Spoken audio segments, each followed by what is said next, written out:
Hey guys, Apple's fall launch event date is here. The company will continue to follow its traditions of conducting its fall event in September and notably on the second Tuesday of the month. As usual, Apple is widely anticipated to unveil the next generation iPhones, watch series, iPads, and more.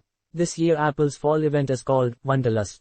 It is set to happen on September 12, Tuesday at 10 a.m. Pacific Time. The event will take place at the iconic Steve Jobs Theater at Apple Park in Cupertino, California. The launch event will also be live-streamed on Apple's website as well as their official YouTube channel.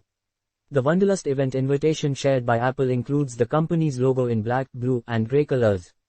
It likely hints at the remote color options of the iPhone 15 Pro. The new generation of iPhone is usually the highlight of Apple's fall event. This year it is no different with the iPhone 15 series, with all models in the lineup expected to pack significant upgrades since the iPhone 11. Plenty of leaks and rumors have revealed almost everything about the upcoming flagships. Apple's fall event also sees the arrival of new generation smartwatches. This year, we will get the Apple Watch Series 9 and Watch Ultra 2, but there will be no Watch SE 3.